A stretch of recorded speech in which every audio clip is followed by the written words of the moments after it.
Welcome to our YouTube channel. मैं हूं Vishal Sharma. Last video में हमने डिस्कस किया था अबाउट यूनिट एंड मेज़रमेंट। उसमें हमने unit and measurements of mass, length and time के बारे में डिस्कस किया था। तो इस वीडियो में हम डिस्कस करेंगे अबाउट डिमेंशन एनालिसिस। इसमें हम डिमेंशंस के बारे में स्टडी करेंगे, फ़िज़िकल क्वांटिटीज़ के बारे में स्टडी करेंगे और आगे वो फ़िज़िकल क्वांटिटीज़ कितने टाइप्स की होती है, तो इसके बारे में पूरी डिटेल में डिस्कस करेंगे। तो चलो अब हम ये इंटरेस्टिंग सा चैप्टर स्टार्ट करते हैं। Let's start. तो हमने डिस्कस किया about the unit measurement of length, mass and time, जिसमें हमने I think about order of magnitude के बारे में डिस्कस किया, range of length, mass, time के बारे में डिस्कस किया कि इसकी रेंज अगर लिमिट की है तो हम कैसे उस चीज़ को मेज़र कर सकते हैं, कैसे उसके यूनिट्स बना सकते हैं। लेकिन अगर वो उसकी रेंज थोड़ी सी आउट ऑफ रेंज है, जैसे कि हमने किसी प्लैनेट्स का डिस्टेंस मेज़र करना है बाय द लेंथ हमने टाइम का डिस्टेंस मेज़र करना है, तो उसके लिए भी हमने दो अलग मेथड दे दिए थे, इंटरैक्ट मेथड दे दिए थे, जो हमने लास्ट टॉपिक में डिटेल में डिस्कस किए थे। तो बाकी जो टाइम के और मास के जो इंटरैक्ट मेथड हैं उनके बारे में मैं इतना डिस्कस नहीं करना चाहूँगा, क्योंकि ये दो मेथड ही थे आई थिंक जो ज़्यादा इम्पोर्टेंट थे। अगर हो सका एंड में जो टाइम मिला तो मैं उसके बारे में आपसे वो टॉपिक के बारे में डिस्कस करूँगा। तो अब जिस टॉपिक के बारे में हम डिस्कस करने जा रहे हैं वो है डायमेंशनल एनालिसिस। तो चलिए इस टॉपिक के बारे में डिटेल में डिस्कस करते हैं, डायमेंशनल एनालिसिस। अब हम लास्ट टॉपिक में तो हमने यूनिट मेज़रमेंट्स के बारे में डिस्कस किया। अब यूनिट मेज़रमेंट्स से भी हमने नेचुरल फिनोमिना जो हमारे आसपास जो हो रहे हैं भी उसको मेज़र कैसे कर सकते हैं, उसके लिए भी हम भी मेज़रमेंट्स हमारे लिए बहुत ज़रूरी है। तो अब हम जिस टॉपिक में डिस्कस करने जा रहे हैं वो है डायमेंशनल एनालिसिस। अब डायमेंशनल एनालिसिस क्या है? Dimensional analysis of physical quantity, उसमें इस टॉपिक में आ जाता है फिज़िकल क्वांटिटी। तो अब फिज़िकल क्वांटिटी के बारे में अब डिस्कस करेंगे हम। फिज़िकल क्वांटिटी क्या होती है? The dimension of a physical quantity are the power, ध्यान से सुनेगा, the dimension of a physical quantity are the power to which the unit of base quantities are raised to represent a derived unit of a quantity. अब इसमें क्या कहा गया कि the dimension of physical quantity are the power. अब जो dimensional होती है ना किसी भी फिज़िकल क्वांटिटी की, अब फिज़िकल क्वांटिटी क्या होती है उसके बारे में मैं आपको बता देता हूँ। जैसे लेंथ हो गया, मास हो गया, टाइम हो गया। और वैसे तो अगर ये डायमेंशनल एनालिसिस फिज़िकल क्वांटिटी में अब आपको समझाई देता हूँ। यहाँ पे लिखा भी हुआ है द सेवन फंडामेंटल और बेस क्वांटिटी चूजन इन ए SI।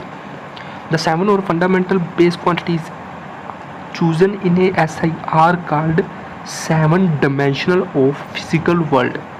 जो 7 फंडामेंटल है, 7 फंडामेंटल और बेस क्वांटिटी है chosen in a SI, जब वो SI सिस्टम में चूज़ किया जाएगा तो उसको हम बोलेंगे 7 dimensional of a physical world। ये ही 7 dimension of physical world कहे जाएंगे और उसको डिनोटेड किया जाएगा स्क्वायर ब्रैकेट में। ठीक है फ्रेंड्स, जैसे हमने फंडामेंटल फोर्सेस के बारे में डिस्कस किया था ना, ये 4 फंडामेंटल जो फोर्सेस है हमने लास्ट टॉपिक में डिस्कस किया था, लास्ट वीडियो में डिस्कस किया था हमने। तो उसमें हमने किया था 4 फंडामेंटल फोर्सेस जिसके बारे में हमने डिटेल में डिस्कस किया था। उसी के भी हमने बताया था कि ये 4 फंडामेंटल फोर्सेस के अलावा, इन 4 फंडामेंटल फोर्सेस के अलावा हम कोई भी फोर्स के बारे में अगर डिस्कस करेंगे तो वो उसमें ही इंक्लूड की जाएगी। तो इसी तरह जो ये 7 फंडामेंटल और बेस क्वांटिटीज़ है ना, chosen in SI are called 7, ये ही main dimension of physical world है। ये सारी जो फंडामेंटल क्वांटिटी है ना, ये 7 डायमेंशन, इसी के इर्द गिर्द सारे हम जो यूनिट्स करेंगे, जो भी हम मीटर्स केजी में हम डिस्कस करेंगे वो इनके इर्द गिर्द ही होंगे। तो ये तो थी हमारी dimension of a physical quantities, जो अब हम बताएंगे आपको। और जो फिज़िकल क्वांटिटी, जो डायमेंशन ऑफ फिज़िकल क्वांटिटी कितनी टाइप की होती है वो भी आप पे डिस्कस किया है। लेंथ, 2 मिनट,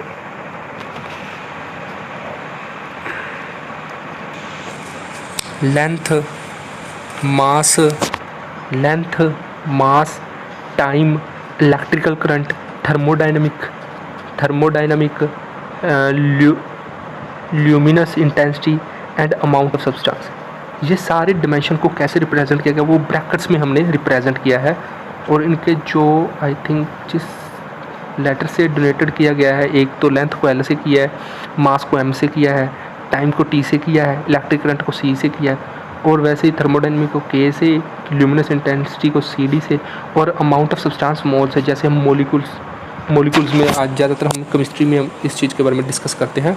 तो ये तो था हमने जो 7 फंडामेंटल को बेस क्वांटिटी जो हमने एसआई में अगर हम चूज़ करेंगे एसआई में, तो वो होगी 7 डिमेंशन ऑफ फिजिकल वर्ल्ड। यहाँ पे हमने समझा दिया आपको कि डिमेंशन ऑफ फिजिकल क्वांटिटीज़ क्या होती है। तो अब the dimension of physical quantity are the power to which the unit of base quantity are raised to prepare a derived unit of that quantity. Means जो भी डिमेंशन होगी ना physical quantity, कोई भी डिमेंशन होगी फिजिकल क्वांटिटी का, वो हमने पता कर लिया अभी 7 होगी। 7 जो डिमेंशन हमने डिस्कस किया अभी हमने बताया था, आर द पावर, वो जो जिस पावर में भी होगी, are the power to which the unit of base quantities, unit means एक अकेली unit of base quantity are raise to prepare, उस चीज़ को एक अकेली यूनिट बेस क्वांटिटी मतलब मीन्स जैसे कोई एम अकेला यूनिट एम एल भी unit base quantity are raised to prepare a derived unit of that quantity, उसको ड्राइव्ड यूनिट में हम डिफाइन करेंगे। जैसे एग्जांपल के तौर में अब वॉल्यूम है, किसी भी चीज़ का वॉल्यूम है, अगर हम डिफाइन करेंगे volume is equal to length into breadth into height. हमको पता है volume is equal to length into breadth into height. अब हमें भी पता है कि लेंथ है, ये तो हमने डिमेंशंस होगी, यहाँ पे हमने डिमेंशन ये लेंथ ब्रेथ हाइट, इसको हम किससे रिप्रेजेंट करेंगे। अब जाहिर सी बात है कि टाइम, जो लेंथ है, जो ब्रेथ है, हाइट है, इसको टाइम या मास से तो हम डिस्कस करेंगे नहीं, तो ये लेंथ की डिमेंशन में ही आ जाएगी। तो एल है वो तो लेंथ की में ही आएगी, ब्रेथ भी एल में आएगी, एल डिमेंशन में आएगी, उसको इस तरह से रिप्रेजेंट करेंगे, और हाइट है वो भी एल में आ जाएगी। तो जो इसकी डिमेंशन होगी ना, उसको ड्राइव्ड यूनिट में हमने इस जहाँ पे जो लिखा है ना, raise to represent a derived unit of that quantity, भी इस ड्राइव्ड यूनिट में हमने इसको रिप्रेजेंट कर दिया। देयरफॉर वॉल्यूम हैव 3 डिमेंशन, यहाँ पे बताया भी है therefore the volume have a 3 dimension in length. इसका मतलब होगा भी वॉल्यूम 3 डिमेंशन है इन लेंथ में उसकी 3 डिमेंशन लेंथ में है। तो ये तो हमने आपको बताया फिजिकल क्वांटिटीज़ के बारे में, डिमेंशन ऑफ फिजिकल क्वांटिटीज़ के बारे में। अब हम जिस नेक्स्ट टॉपिक के बारे में जो चीज़ को यहाँ पे भी हमने दिखाया भी किस चीज़ से रिप्रेजेंट किया जा सकता है। यहाँ पे देखिए ये मॉलिक्यूल्स है, तो मॉलिक्यूल को किस तरह से रिप्रेजेंट करेंगे, मोल में आगे रिप्रेजेंट करेंगे। स्केल है, स्केल को हम मीटर में करते हैं, एम में, किलोग्राम को केजी से, एंड टाइम को हम सेकंड में करते हैं, उसको रिप्रेजेंट एस से करते हैं। अब ये कोई टेम्परेचर हो केल्विन से, उसको भी के से रिप्रेजेंट, वैसे ही हम एम्पियर को ए से करते हैं, और किसी भी लाइट को, किसी भी कैंडल ल्यूमिनस, उसको हम सी डी से रिप्रेजेंट करते हैं। तो ये तो थे, हमने पिक्चराइज किया आपको इजी लैंग्वेज में हम समझा सकें कि भी क्या होता है ये सब कुछ, फंडामेंटल क्वांटिटी 7 डिमेंशनल। तो ये तो थी हमारी फंडामेंटल क्वांटिटीज़। अब हम नेक्स्ट डिस्कस करेंगे वो है dimensional formula for some quantities. यहाँ पे हम डिस्कस करें dimensional formula of physical quantity. अब डिमेंशनल फार्मूला क्या होता है उसके बारे में भी अब आपको बता देते हैं। डिमेंशनल फार्मूला क्या होता है, the expression which show how, जो एक्सप्रेशन हमने ड्राइव करेंगे, जो expression, the expression which show and which of base quantities, which of base quantities हमने अभी बताया आपको क्या होती है, एम एल टी, कोई भी क्वांटिटीज है, the base quantity represent a physical quantity is called dimensional formula. यहाँ पे क्या भी जो एक्सप्रेशन आएगा, जो हमारा जो भी एक्सप्रेशन हम ड्राइव करेंगे, and which of base quantity represent a physical quantity, जो भी एक्सप्रेशन आएगा भी show how and which of base quantity represent, भी उस बेस क्वांटिटी को कैसे हम फिजिकल क्वांटिटी में हम रिप्रेजेंट कर सकते हैं, उसको हम बोलते हैं डिमेंशन फार्मूला। जैसे अब हम एग्जांपल लेंगे इसकी, एक यहाँ पे अभी आपको एग्जांपल के तौर पे करके दिखाते हैं हम। जैसे यहाँ पे देखिए वेलोसिटी को हमको पता है अभी वेलोसिटी का फार्मूला क्या होता है, डिस्प्लेसमेंट अपॉन टाइम। यहाँ पे वेलोसिटी का फार्मूला लगाया हमने, डिस्प्लेसमेंट अपॉन टाइम। अब डिस्प्लेसमेंट को हम किस डिमेंशन से डोनेट करेंगे, किस डिमेंशन से करके, एल से करेंगे, क्योंकि डिस्प्लेसमेंट है, जाहिर सी बात है, पाथ है तो पाथ को हम लेंथ से ही डिफाइन करेंगे। और टाइम को तो हमको पता है, टाइम को हम सेकंड में मेज़र करते हैं, तो उसका डिमेंशन किस में होगा, वो टी में हम आपको डिफाइन करेंगे। तो ये तो आ गया वेलोसिटी। अब टी ऊपर जाकर क्या हो जाएगा, इन्वर्स में आ जाएगा, तो एल टी इन्वर्स। यहाँ पे एम क्या है, एम यहाँ पे 0 है, तो ये हो गया हमारा dimensional formula, m0 L T inverse. ठीक है फ्रेंड्स, यहाँ पे हमारा होगा ये वाला डायमेंशन फार्मूला। अब आपके माइंड में ये भी बात आएगी कि यहाँ पे हमने दूसरे जो हमारे डायमेंशन है वो क्यों नहीं यूज़ किए, वहाँ यहाँ पे मास भी नहीं था, मास की तो ज़रूरत ही नहीं थी। क्योंकि फ्रेंड्स अब हम जिस चीज़ के बारे में डिस्कस कर रहे हैं वो है, आई थिंक बता दूँ, मैक्रो फिज़िक्स के बारे में हम ज़्यादा डिस्कस कर रहे हैं। मैक्रो फिज़िक्स के बारे में मीन्स हम क्लासिकल फिज़िक्स के बारे में डिस्कस कर रहे हैं, तो इसमें ज़्यादातर हम मास, लेंथ एंड टाइम के बारे में आएगा। तो बाकी के जो भी हमारे पास जो दिए हुए हैं, जितने भी आई थिंक जो ए हैं, एम्पियर, थर्मोडाइनमिकल टेम्परेचर, वो जो थर्मोडाइनमिकल टेम्परेचर है तो वो भी क्लासिकल फिजिक्स में ही हमारे आ जाता है। लेकिन वो जो टेम्परेचर के अकॉर्डिंग है वो टेम्परेचर में डिस्कस करते हैं, वहाँ पे हम हीट के बारे में ज़्यादा डिस्कस करते हैं, तो वो उस चीज़ में आ जाता है। ल्यूमिनस इंटेंसिटी भी नहीं हम कर सकते, क्योंकि ल्यूमिनस इंटेंसिटी का भी कोई रिलेशन नहीं है। और amount of substance by mole, जो हम मोल से करते हैं, उसका भी इसके साथ कोई रिलेशन नहीं है। तो यहाँ पे जो हम डायमेंशनल फार्मूला रिप्रेजेंट करेंगे तो इन 3 चीज़ों के अंडर ही हम रिप्रेजेंट करेंगे। अगर यहाँ पे लेंथ ना होती तो लेंथ को हम 0 ले लेते, अगर टी ना होती तो टी को 0। अब इन चीज़ों से, तीनों से ही हम डायमेंशनल फार्मूला को रिप्रेजेंट करेंगे। और इसका जो ऐसा यूनिट आएगा उसको हम लेंगे मीटर सेकेंड इनवर्स। तो अब आगे हम कुछ एग्जाम्पल करते हैं। तो मैंने आप आगे कुछ चार्ट बना कर दिया है आपको, एंड PDF के थ्रू आपको अब मैं समझाऊंगा थोड़े से एग्जाम्पल्स। तो यहाँ पे देखिए फिजिकल क्वांटिटी हमको दी हुई है। जैसे एक फिजिकल क्वांटिटी दिया है हमको एरिया। अब एरिया को हमने कैसे फाइंड करना है, रिलेशन विद अदर क्वांटिटीज़। अब एरिया का क्या फार्मूला होता है, लेंथ इंटू ब्रेथ। अब लेंथ को किस डिमेंशन से हम रिप्रेजेंट करें, एल से ही करेंगे। ब्रेथ को किससे करेंगे, वो भी एल से करेंगे। यहाँ पे करेंगे, ये देखिए। अब ये दोनों हम लेंथ से करेंगे, क्योंकि ये लेंथ के डिमेंशन में ही हम इसको रिप्रेजेंट करेंगे। अब लेंथ इंटू लेंथ क्या होगा, लेंथ का स्क्वायर हो जाएगा, तो एल लेंथ का स्क्वायर हो गया। अब यहाँ पे एम भी 0 है, टी भी 0 है, यहाँ पे टी का भी कोई काम नहीं है, यहाँ पे टी भी 0 आया, एम भी 0 होगा, और एल स्क्वायर। और ये तो इसको हम डायमेंशन फार्मूला बोलेंगे, ये हमारा डायमेंशन फार्मूला होगा। और इसके ऐसा यूनिट क्या होंगे, क्योंकि लेंथ ही सिर्फ लेंथ का स्क्वायर है तो मीटर स्क्वायर, लेंथ को हम मीटर में मेज़र करते हैं। तो नेक्स्ट भी इसी तरह दूसरी एग्जांपल है, volume is equal to length into breadth into height. Volume length into breadth into height, ये भी सारे length into breadth into height, ये लेंथ एल की ही डिमेंशन है, इसको एल में ही रिप्रेजेंट करेंगे। इसका डिमेंशन फार्मूला अब एल क्यूब आ जाएगा, और एल क्यूब आएगा, और ऐसा यूनिट क्या होगा, उसको हम एम क्यूब मीन्स मीटर में हम इसको मेज़र करेंगे। और भी कई एग्जांपल हैं। अब बाकी एग्जांपल आप खुद करेंगे, क्योंकि फिर अगर ज़्यादा की तो वीडियो लंबी हो जाएगी। तो यहाँ पे भी कुछ एग्जांपल्स हैं, आप देख सकते हैं।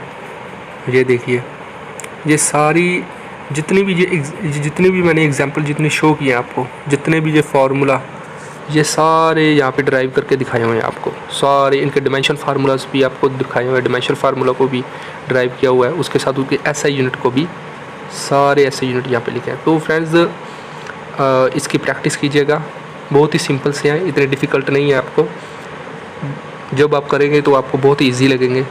तो बाकी के जितने भी आप ट्राई करके देखेगा। अगर आपको इसके रिलेटेड कोई भी आएगी प्रॉब्लम तो मेरे को कमेंट में ज़रूर बताइएगा, इसके बारे में कमेंट सेक्शन में ज़रूर मेरे को बताइएगा, कोई भी आपको डाउट आता है तो। ये सारे जितने भी हैं ये ज़रूर घर पे ट्राई कीजिएगा, ये सारे।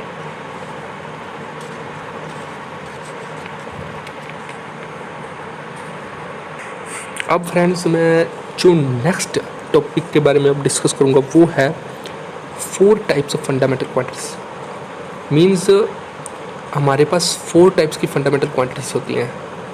इस कौन कौन सी हैं?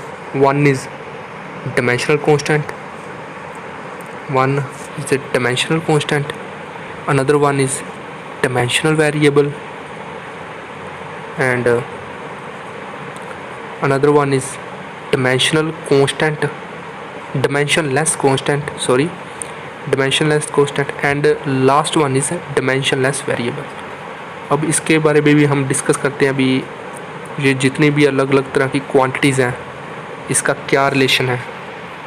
तो सबसे पहले हम डिस्कस करेंगे डिमेंशनल कांस्टेंट के बारे में डिस्कस करेंगे। अब ये डिमेंशनल कांस्टेंट क्या होता है? तो यहाँ पे देखिए, there are quantities whose values are constant and they possess dimension. अब आप यहाँ से क्या समझे? Means these are the quantities. ये इन तरह की जो क्वांटिटीज़ होती है ना डिमेंशनल कांस्टेंट में, जो इन टाइप की क्वांटिटीज़ होती हैं इन डिमेंशनल कांस्टेंट में आ जाती हैं। दीज आर द क्वांटिटीज़, ये वाली क्वांटिटीज़ वूज वैल्यू, जिनकी वैल्यू कांस्टेंट होती है, and they possess dimension means उन ये जो डिमेंशनल कांस्टेंट में होता है ना, इनमें जो क्वांटिटीज़ आ जाती हैं उनकी वैल्यूज़ कांस्टेंट होती है, पर दे पोसेस डिमेंशन, पर ये डिमेंशन जरूर पोसेस करती है, डिमेंशन जरूर दिखाती है। जैसे एग्जांपल के तौर पे यूनिवर्सल ग्रेविटेशनल कांस्टेंट, अब उसकी वैल्यू तो हमको पता है कांस्टेंट है, लेकिन दे पोसेस डिमेंशन जरूर पोसेस करती है। और दूसरी वजह velocity of light in vacuum. अब हमें पता है velocity of light in vacuum कहीं भी चले जाए, velocity of light of vacuum उसकी वैल्यू हमेशा कांस्टेंट होगी। तो ये है dimensional constant. Second one is dimensional variable. Second में हम बात करेंगे डिमेंशनल वेरिएबल बारे में। अब वेरिएबल से हमको पता चल जाता है कि कोई चीज़ को वेरी करना। अब डिमेंशनल वेरिएबल का मीन्स आ गया, वहाँ पे जो कांस्टेंट था यहाँ पे वो कोई चीज़ होगी वेरी करेगी और वो उसका भी कोई डिमेंशन होगा, वही है same to same. These quantity whose values are variable, वो क्वांटिटी जिनकी वैल्यू वेरिएबल होती है और जो डिमेंशनल मीन डिमेंशन में होगी, डिमेंशन पोजेस करेगी। जैसे एग्जांपल डेंसिटी हो गया, वेलोसिटी हो गया, कोई भी स्पीड हो गया, और कोई ले लीजिए speed, velocity, density, acceleration, they possess, they all are dimensional variable. ये सारे डिमेंशनल वेरिएबल्स में आ जाते हैं। अब जो नेक्स्ट है dimensionless constant and last one is dimensionless variable. अब डिमेंशनलेस वेरिएबल क्या होता है? ये भी सिंपल है। दीज क्वांटिटीज़ मैं वो क्वांटिटीज़ के बारे में कर रहा हूँ, कोई भी फिजिकल क्वांटिटीज़ होगी, जो बेस क्वांटिटीज़ होगी, these quantities whose values are constant. जो भी जो फिजिकल क्वांटिटीज़ होती है whose values are constant, but they do not possess dimension. भी ये इनकी इन क्वांटिटीज़ में वो इनको डिमेंशनलेस कांस्टेंट में वो वाली क्वांटिटी फिजिकल क्वांटिटीज़ आती है जिनकी वैल्यू तो कांस्टेंट होती है, पर ये किसी भी तरह का डिमेंशन नहीं पोसेस करती। जैसे एग्जांपल देख लो 1, 2, 3 पाई। अब हमें पता है अभी इनकी वैल्यू कांस्टेंट है, अब ये कोई डिमेंशन पोसेस करती है? किसी भी तरह का कोई डिमेंशन पोसेस नहीं करती, इनकी वैल्यू कांस्टेंट है सभी की। They do not possess any type of dimension. और जो लास्ट वन है हमारे पास वो है डिमेंशनलेस वेरिएबल। अब ये डिमेंशनलेस वेरिएबल क्या होगा? वो वेरिएबल से तो पता ही आपको वेरिएबल का जो एक्स वाई जेड, वैसे वेरिएबल कोई चीज़ वेरी करना तो variable. The quantities whose values are variables, the quantities of whose value are variable but they do not have dimension. अब डिमेंशनलेस से मतलब वो डिमेंशन पोजेस नहीं करेगा। द क्वांटिटी कोई भी इन डिमेंशनलेस वेरिएबल में उस तरह की क्वांटिटी फिजिकल क्वांटिटी आ जाती है जिनकी वैल्यूज़ तो वेरिएबल में होती है, पर ये किसी तरह का डिमेंशन नहीं पोजेस करती। एग्जाम्पल के तौर में थीटा, फाई।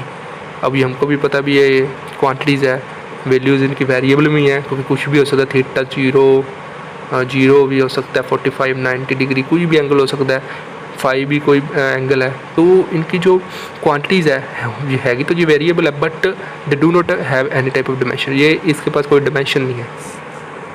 तो यहाँ तक का हमने डिस्कस किया आज के टॉपिक के बारे में। वो था unit measurement and length, and last one जो टॉपिक हमने डिस्कस किया वो था डिमेंशनल एनालिसिस।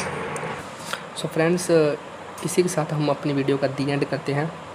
आई होप आपको इस चैप्टर जो भी मैंने इस चैप्टर में आपको आज मैंने समझाया, unit measurements of mass, length, time and dimensional analysis के बारे में, तो आपके कुछ हद तक आपके डाउट क्लियर हुए होंगे। अगर आपको इसके रिलेटेड भी कोई भी डाउट आता है, किसी भी टॉपिक, जो भी आज मैंने टॉपिक आपको समझाया उसके रिलेटेड कोई भी डाउट आता है तो प्लीज़ कमेंट सेक्शन में ज़रूर बताइएगा फ्रेंड्स, क्योंकि आप अपने डाउट बताओगे तभी तो मैं समझ पाऊँगा, तभी तो मेरी नॉलेज भी उसके साथ इम्प्रूव होगी। अब लास्ट वीडियो में आपने मेरे को फीडबैक दिया था कि क्वालिटी कंटेंट अच्छा नहीं था, वॉइस की भी थोड़ी सी आप भी अच्छी नहीं थी, तो मैंने इस वीडियो में कुछ हद तक मैंने इम्प्रूव करने की कोशिश की है। तो फ्रेंड्स नेक्स्ट टाइम प्लीज़ जितना हो सके भी फीडबैक दीजिएगा, क्योंकि इसी से मैं खुद को इम्प्रूव करने की कोशिश करूँगा। सो फ्रेंड्स नेक्स्ट वीडियो में हम डिस्कस करेंगे अबाउट द एरर्स के बारे में डिस्कस करेंगे, और जितना भी हमने यूनिट मेजरमेंट्स या अपने डायमेंशन के बारे में और इंट्रोडक्शन फिज़िकल वर्ल्ड के बारे में हमने डिस्कस किया था, तो उसके रिलेटेड जितने भी कुछ न्यूमेरिकल्स, मैं आपको एग्जांपल न्यूमेरिकल्स क्वेश्चनिंग के थ्रू आपको कुछ न्यूमेरिकल्स भी करूँगा, और हम पूरा थोड़ा सा डिस्कस भी करेंगे नेक्स्ट टॉपिक में। आपका भी एक तरह की रिवीजन भी हो जाएगी आपकी। तो friends thanks for watching. Please bell icon को क्लिक कर दीजिएगा, चैनल को सब्सक्राइब कर दीजिएगा। थैंक्स।